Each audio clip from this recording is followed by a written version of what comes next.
ലോകത്തെ ഇനി നിയന്ത്രിക്കാൻ പോകുന്നത് രണ്ട് രാജ്യങ്ങൾ ഒന്നിച്ചു ചേർന്നാണ്. അതായത് അമേരിക്കയും ചൈനയും ചേർന്ന്. പറയുന്നത് അമേരിക്കൻ പ്രസിഡന്റായ ഡൊണാൾഡ് ട്രംപാണ്. ചൈനീസ് പ്രസിഡന്റ് ഷീ ജിങ് പിന്നുമായിട്ട് കൂടിച്ചേർന്ന് ഇനി ലോകത്തെ ഞങ്ങൾ ഭരിക്കും, ദ്വന്ദ്വാധിപത്യമാണ് നടക്കാൻ പോകുന്നത്. ലോകത്തെ തന്നെ ഞെട്ടിക്കുന്ന US വിദേശ നയത്തിലും ലോകക്രമത്തിലുമൊക്കെ ഒരു ഭൂകമ്പം സൃഷ്ടിക്കാൻ കഴിയുന്ന തരത്തിലുള്ള ഒരു പ്രഖ്യാപനം. ഏതാനും ആഴ്ച മുമ്പ് ഷീ ജിങ് പിന്നിനെ കാണാനായിട്ട് ഡൊണാൾഡ് ട്രംപ് പോകുന്നതിന് തൊട്ട് മുമ്പ് ഇത് സംബന്ധിച്ചുള്ള ചില പ്രഖ്യാപനങ്ങൾ നടത്തിയിരുന്നു. G2 നീക്കവുമായി ഞങ്ങൾ മുന്നോട്ട് പോകുന്നു, രണ്ട് രാജ്യങ്ങൾ മാത്രം മതി ഇനി ലോകത്തെ നിയന്ത്രിക്കാൻ, മൾട്ടി പോളാർ വേൾഡ് ഒന്നും വേണ്ട. അപ്പോൾ ചൈനയ്ക്ക് എപ്പോഴും അമേരിക്ക ഒരു ഭീഷണിയാണ്, അമേരിക്കയ്ക്ക് ചൈനയും ഭീഷണിയാണ്. അതുകൊണ്ട് ട്രംപ് പണ്ടുണ്ടായിരുന്ന പ്രസിഡന്റ് ബരാക് ഒബാമയുടെ അതേ ആശയം കടമെടുത്ത് അതിനെ രാഗി മിനുക്കി പുതുതായിട്ട് നടപ്പാക്കാനായിട്ട് ഒരുങ്ങുന്നു. ഇത് ശരിക്കും പറഞ്ഞാൽ ഇന്ത്യയും റഷ്യയും അടക്കമുള്ള രാജ്യങ്ങളെ തള്ളിക്കളഞ്ഞുകൊണ്ട് ഷീയും ട്രംപും തമ്മിലുള്ള ഒരു കൂട്ടായ്മയ്ക്ക് വഴിയൊരുക്കുന്നു എന്നാണ് അദ്ദേഹം കരുതുന്നത്. പക്ഷേ ഈ നീക്കത്തിന് ആകെയുള്ള പിന്തുണ നൽകിയത് പീറ്റ് ഹെഗ്സെത്ത് എന്ന് പറയുന്ന അവിടുത്തെ യുദ്ധകാര്യ സെക്രട്ടറി മാത്രമാണ്. മറ്റുള്ള അമേരിക്കൻ ജനത പറയുന്നത് ഈ ഡൊണാൾഡ് ട്രംപ് എന്ന് പറയുന്നത് US-ൻ്റെ മിഖായൽ ഗോർബച്ചേവാണ്. അതെങ്ങനെയാണ് മിഖായൽ ഗോർബച്ചേവായി മാറുന്നത്? നമുക്കറിയാം, ലോകത്തൊരു കാലത്ത് ഏറ്റവും വലിയ ശക്തിയായിരുന്ന സോവിയറ്റ് യൂണിയൻ, USSR എന്നറിയപ്പെടുന്ന ആ രാജ്യത്തെ അവസാനത്തെ പ്രസിഡൻറ്റും കമ്മ്യൂണിസ്റ്റ് പാർട്ടി, സോവിയറ്റ് യൂണിയനിലെ കമ്മ്യൂണിസ്റ്റ് പാർട്ടിയുടെ ജനറൽ സെക്രട്ടറിയുമായിരുന്നു മിഖായൽ ഗോർബച്ചേവ്. അക്ഷരാർത്ഥത്തിൽ USSR എന്ന് പറയുന്ന രാജ്യത്തെ തകർത്തത് മിഖായൽ ഗോർബച്ചേവിൻ്റെ നടപടികളാണ്.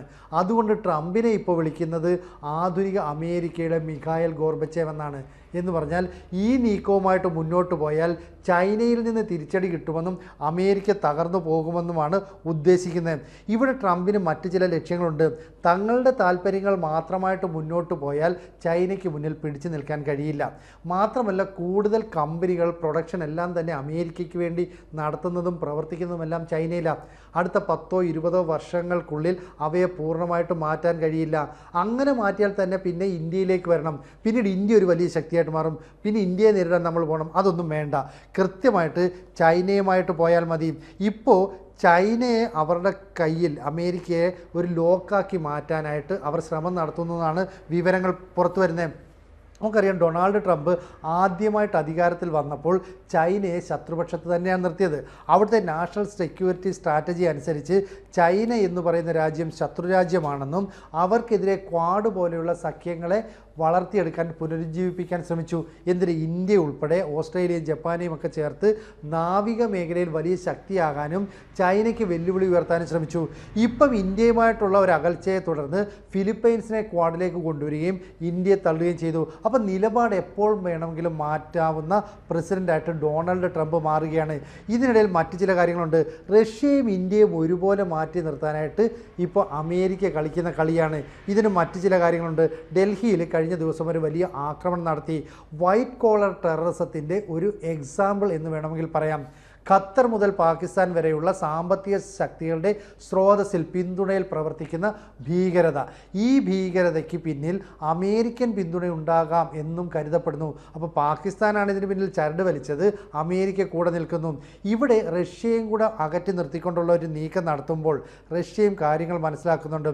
കാരണം കഴിഞ്ഞ ദിവസങ്ങളിൽ റഷ്യയുടെ S-400ൻ്റെ പ്രവർത്തനങ്ങളെക്കുറിച്ച് പഠിക്കാൻ, അതിൻ്റെ വിവരങ്ങൾ ചോർത്താനായിട്ട് ഇൻ്റർ സർവീസ് ഇൻ്റലിജൻസ് എന്ന് പറയുന്ന പാക് ചാര സംഘടന ചില ശ്രമങ്ങൾ നടത്തി. ഇതുമായി ബന്ധപ്പെട്ട ISIയുടെ ചില ആളുകളെ റഷ്യൻ സൈന്യം അറസ്റ്റ് ചെയ്തു. കാരണം അവിടേക്ക് നുഴഞ്ഞു കയറി S-400ൻ്റെ പ്രവർത്തന രഹസ്യങ്ങൾ, തന്ത്രങ്ങളൊക്കെ മനസ്സിലാക്കാനുള്ള ചാരപ്രവർത്തനം. ഇവരെയാണ് പിടികൂടിയത്. അപ്പോൾ റഷ്യ പോലെയുള്ള ഒരു രാജ്യത്ത് ISIക്ക് ഒറ്റയ്ക്ക് പോയി പ്രവർത്തിക്കാനുള്ള ശക്തിയും ധൈര്യമൊന്നുമില്ല. അതിന് പിന്നിൽ ആരെങ്കിലും ഒരു സഹായം ചെയ്യണം. അപ്പോൾ സ്വാഭാവികമായിട്ടും വലിയേട്ടനായ അമേരിക്ക ഉണ്ടാകും. അപ്പോൾ അമേരിക്കയും പാകിസ്ഥാനും ചേർന്ന് S-400-നെതിരെ രംഗത്ത് വന്നപ്പോൾ ഇന്ത്യക്കെതിരെ രംഗത്ത് വരുന്നതിന് തുല്യമായിട്ട് റഷ്യ അതിനെ കണ്ടു. ഇവിടെയാണ് ഇന്ത്യക്കെതിരെ പാകിസ്ഥാൻ ആക്രമണം നടത്തുന്നു, അമേരിക്ക പിന്തുണയ്ക്കുന്നു എന്ന വേർഷന് ഓപ്പോസിറ്റായിട്ട് റഷ്യയുടെ ഈ S-400-ൻ്റെ വിവരങ്ങൾ ചോർത്താനായിട്ട് ശ്രമം നടത്തി. ഇത് മാത്രമല്ല, നേരത്തെയും ഈ S-400, അതായത് ഓപ്പറേഷൻ സിന്ദൂറിൻ്റെ സമയത്ത് നമ്മൾ പാക് ആക്രമണങ്ങളെ ഒക്കെ ചെറുത്തത് ശരിക്കും പറഞ്ഞാൽ ഈ S-400 കൂടി ഉപയോഗിച്ചാണ്.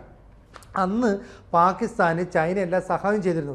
ചൈനയോട് അവർ ചോദിച്ചു ES-400 രഹസ്യം വേണം, തന്ത്രങ്ങൾ ഞങ്ങൾക്ക് പറഞ്ഞു തരണം. പക്ഷേ ചൈന കൊടുത്തില്ല. ആ രാജ്യത്തിൻ്റെ സുരക്ഷിതത്വം ES-400 ഡിപ്പെൻഡ് ചെയ്തിട്ടാണ്. അതുകൊണ്ട് അത്തരമൊരു നീക്കം നടക്കുന്നതിനിടയിൽ ഇവിടെ G2 എന്ന് പറഞ്ഞിട്ടുള്ള സഖ്യം സൃഷ്ടിച്ച് രണ്ട് രാജ്യങ്ങൾ ലോകക്രമത്തെ നിയന്ത്രിക്കാൻ പോകുന്നു. ആ നീക്കം വരികയാണ്. അപ്പോൾ ബറാക്ക് ഒബാമ നേരത്തെ ഭരണത്തിലിരുന്നപ്പോൾ പറഞ്ഞത് 21ാം നൂറ്റാണ്ടിലെ ഗതി നിർണ്ണയിക്കുന്ന പ്രധാന ശക്തികൾ അമേരിക്കയും ചൈനയുമാണ്. ആ പോളിസി, അതായത് ഡെമോക്രാറ്റിക് സർക്കാരിൻ്റെ പോളിസിയെ പിന്നീട് വന്ന റിപ്പബ്ലിക്കൻസ് പൂർണ്ണമായിട്ടും അട്ടിമറിച്ചു, അല്ലെ എതിർത്തു. പക്ഷേ ഡൊണാൾഡ് ട്രംപ് വീണ്ടും ഇതാ ഒബാമയുടെ പാതയിലേക്ക് തിരിയുകയാണ്. അപ്പോൾ നിലവിൽ അമേരിക്ക അവരുടെ ശക്തി കൊണ്ട്, സാമ്പത്തിക സ്ഥിതി കൊണ്ടൊക്കെ ദുർബലമാണെന്ന് ചൈന മനസ്സിലാക്കുന്നുണ്ട്. അതുകൊണ്ട് തന്നെ ഈ ചൈനയുമായിട്ട് കൂട്ടുകൂടാൻ വരുമ്പോൾ, അമേരിക്ക കൂട്ടുകൂടാൻ വരുമ്പോൾ ചൈന ചിന്തിക്കുന്നൊരു കാര്യമുണ്ട്. ഞങ്ങൾക്ക് ഇന്നല്ലെങ്കിൽ നാളെ അമേരിക്കയെ മറികടക്കണം. നിലവിൽ ഒരു ലോകക്രമത്തെ സൃഷ്ടിച്ചു വച്ചേക്കുന്നത് അമേരിക്കയാണ്. ആ പദവിയിലേക്ക് ഞങ്ങൾക്ക് നടന്നു കയറണം. ഇതാണ് ചൈനയുടെ തന്ത്രം. അല്ലാതെ കൂടെ നിന്ന് ലോകത്തെ ഭരിക്കാനൊന്നും ചൈന വരില്ല. അവസരം കിട്ടുമ്പോൾ കുതികാൽ വെട്ടുക, ഇതാണ് ചൈനയുടെ ലക്ഷ്യം. അതുകൊണ്ടാണ് അമേരിക്കൻ ജനത പറയുന്നത് ഗോർബച്ചേവിൻ്റെ തന്ത്രങ്ങളാണ് ഇപ്പോൾ ട്രംപ് ഉപയോഗിക്കുന്നതെന്ന് പറയുന്നു. എന്തായാലും ഈ പ്രശ്നത്തിനൊരു പരിഹാരം കാണണമെങ്കിൽ തൈവാൻ എന്ന് പറയുന്ന രാജ്യത്തെ ചൈന ആക്രമിക്കാനിരിക്കുന്നു. അമേരിക്കയാണ് തൈവാനെ സംരക്ഷിക്കുന്നത്. ഒന്ന് കണ്ണടച്ചാൽ തൈവാൻ ചൈനയുടെ കൈപ്പിടിയിൽ ഒതുങ്ങും. പകരം ചൈന അമേരിക്കയ്ക്കും ചില സഹായങ്ങളൊക്കെ ചെയ്യും. കാരണം ഈ റെയർ എർത്ത്സിൻ്റെ വലിയൊരു ശേഖരം ഇപ്പോൾ ഉള്ളത് ചൈനയുടെ കയ്യിലാണ്. ലോകത്തിൻ്റെ വിവിധ രാജ്യങ്ങൾ അത് ഖനനം ചെയ്യുന്നത്, അത് സമ്പുഷ്ടീകരിച്ചെടുക്കുന്നത്, ഇതെല്ലാം തന്നെ കുത്തക ചൈനയുടെ കയ്യിലാണ്. ഇത് കിട്ടിയില്ലെങ്കിൽ അമേരിക്കയിലെ ഇലക്ട്രോണിക്സ് നിർമ്മാണം, അതുപോലെ തന്നെ ആയുധ നിർമ്മാണം, ഇലക്ട്രിക് വാഹന നിർമ്മാണം എല്ലാം സ്തംഭിച്ചു പോകും. അതുകൊണ്ട് ചൈനയെ പിണക്കാനോ ചൈനയുടെ സാമ്പത്തിക സ്ഥിതിക്കൊപ്പം നിൽക്കാതിരിക്കാനോ ഇപ്പോൾ അമേരിക്കയ്ക്ക് പറ്റാത്തൊരവസ്ഥയാണ്. അതുകൊണ്ടാണ് മൾട്ടിപോളർ വേൾഡ് ഇനി വേണ്ട എന്നും ചൈനയും അമേരിക്കയും കൂടെ നിയന്ത്രിക്കുന്ന G2 സഖ്യം മതിയെന്നും തീരുമാനിക്കുന്നത്. ഇത് ട്രംപ് മാത്രം പറയുന്നതാണ്. ഷീ എങ്ങനെയാണ് ഇതിനെ കാണുന്നതെന്ന് നമുക്ക് പറയാൻ പറ്റത്തില്ല. എന്തായാലും അമേരിക്കയ്ക്ക് ഇപ്പോൾ ചൈനയെ ഡിപ്പെൻഡ് ചെയ്യാതിരിക്കാൻ പറ്റില്ല. മറ്റേതെങ്കിലും രാജ്യത്ത് നിന്ന് ഈ ചൈനയിലെ കമ്പനികൾ അല്ലെങ്കിൽ ചൈനയിലെ പ്രൊഡക്ഷനൊക്കെ മാറ്റിയാൽ പോലും ചൈന നൽകുന്ന പോലെ കുറഞ്ഞ വിലയിൽ അവ അമേരിക്കയിലേക്ക് എത്തിക്കാൻ പറ്റില്ല. അത് അമേരിക്കയിൽ വലിയ സാമ്പത്തിക പ്രതിസന്ധി ഉണ്ടാക്കും. അത് ഇവരെ വലിയ തോതിൽ ബാധിക്കുമെന്നാണ് പറയുന്നത്. എന്തായാലും പാകിസ്ഥാൻ ഇപ്പോൾ ഡൽഹി ആക്രമണം നടത്തി ഇന്ത്യക്കെതിരായിട്ടുള്ള ശത്രുപക്ഷത്തേക്ക് നിൽക്കുന്നു. ഇതേ പാകിസ്ഥാനിലെ ഇൻ്റർ സർവീസ് ഇൻ്റലിജൻസ് റഷ്യയിലേക്ക് കടന്ന് S-400 രഹസ്യങ്ങൾ ചോർത്താൻ ചാരപ്രവർത്തി ചെയ്തു. അവരെ റഷ്യൻ സൈന്യം പിടികൂടി. അങ്ങനെ ഇന്ത്യയും റഷ്യയും ഒഴിവാക്കിക്കൊണ്ട് അമേരിക്കയും ചൈനയും പുതിയ തന്ത്രം മെനഞ്ഞാൽ റഷ്യയുടെ നീക്കം ഞെട്ടിക്കുന്നതായിരിക്കും. ഇതുവരെ ഒരു സോഫ്റ്റ് കോർണറൊക്കെ റഷ്യക്ക് പാകിസ്ഥാനോടുണ്ടായിരുന്നു ബിസിനസ് താല്പര്യവുമായി ബന്ധപ്പെട്ട്. ഇതിപ്പോൾ പൂർണ്ണമായിട്ടും നഷ്ടപ്പെടുകയാണ്. അങ്ങനെ ലോകത്തെ രണ്ടാമത്തെ സൂപ്പർ പവറായിട്ടുള്ള റഷ്യയെ പാകിസ്ഥാൻ വലിച്ച് വീണ്ടും ശത്രുപക്ഷത്തേക്ക് എത്തിച്ചിരിക്കുകയാണ്. അപ്പം ISI കേന്ദ്രീകൃതമായ സ്പൈ നെറ്റ്വർക്ക് കൊണ്ട് മാത്രമല്ല റഷ്യയിൽ ചാരപ്രവർത്തനം നടന്നത്. ഉക്രൈൻ യുദ്ധത്തിൽ റഷ്യ നേടുന്ന മേൽക്കൈയെ തകർക്കാൻ വേണ്ടിയിട്ട് അമേരിക്കൻ ഇൻ്റലിജൻസും ഇവർക്ക് പിന്തുണയുമായി എത്തിയിട്ടുണ്ടാകും. വ്ളാഡിമിർ പുടിൻ കൃത്യമായിട്ട് കാര്യങ്ങൾ കണക്ക് കൂട്ടുന്നുണ്ട്. അതിനുള്ള തിരിച്ചടി പാകിസ്ഥാന് കൊടുക്കുമോ അതോ അമേരിക്കയ്ക്കും കൂടി ചേർത്താണോ കൊടുക്കുന്നത് എന്നാണ് അറിയാനുള്ളത്. എന്തായാലും US താഴെ ഇറക്കാൻ വേണ്ടി ചൈന അവരുമായിട്ട് കൂട്ടുകൂടാൻ തയ്യാറാണ്. പക്ഷേ അമേരിക്കയ്ക്കൊപ്പം നിൽക്കാനല്ല, അവർ സൃഷ്ടിച്ചെടുത്ത ലോകക്രമത്തിലേക്ക് അല്ലെങ്കിൽ ലോകത്തെ നയിക്കുന്നതിലേക്ക് മുന്നേറാനാണ് ചൈന ആഗ്രഹിക്കുന്നത്. എന്തായാലും ഷീയും ട്രംപും തമ്മിലുള്ള കൂടിക്കാഴ്ചയിലൂടെ G2 സഖ്യം ഉയർന്നു വരുന്നു. അത്തരത്തിലുള്ള പുതിയ ലോകശക്തികൾ വരുന്നു എന്നൊക്കെ ഡൊണാൾഡ് ട്രംപ് ആഗ്രഹിക്കുന്നുണ്ട്, പ്രതീക്ഷിക്കുന്നുണ്ട്. ഇത് ലോകത്തിലെ വെല്ലുവിളികളെ നേരിടാനായിട്ട് സഹായിക്കുമെന്നും അതുപോലെ തന്നെ ഈ പറയുന്ന ജനാധിപത്യ സംവിധാനത്തെ കൂടുതൽ ശക്തിപ്പെടുത്താനും സഹായിക്കുമെന്നൊക്കെ അമേരിക്ക പറയുന്നുണ്ട്. പക്ഷേ ഇത് വമ്പൻ തിരിച്ചടിയിലേക്ക് കാര്യങ്ങൾ കൊണ്ട് എത്തിക്കും. ചൈനയെ ആശ്രയിച്ച് അമേരിക്ക മുന്നോട്ട് നീങ്ങിയാൽ കൃത്യസമയത്ത് ചൈന പാലം വലിക്കുകയും അമേരിക്കയ്ക്ക് പണി കൊടുക്കുകയും ചെയ്യുന്ന കാര്യത്തിൽ ഒരു സംശയം വേണ്ട. മാത്രമല്ല ഇന്ത്യയുമായിട്ട് ഇപ്പോൾ ചൈന കുറച്ച് കാലമായിട്ട് നല്ല സൗഹൃദ ബന്ധം പുലർത്തി വരികയാണ്. അങ്ങനെയുള്ളൊരു സാഹചര്യത്തിൽ ഈ G2 സഖ്യം യാഥാർത്ഥ്യമാകുമോ എന്നുള്ളത് കണ്ടറിയേണ്ട കാര്യം തന്നെയാണ്.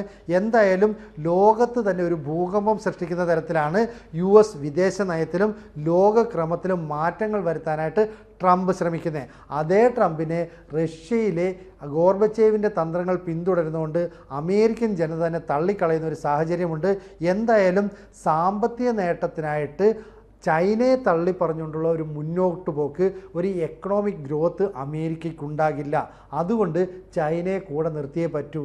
അതുകൊണ്ട് ഇനി മറ്റൊരു രാജ്യം ചൈനയുടെ സ്ഥാനത്തേക്ക് വരണ്ട.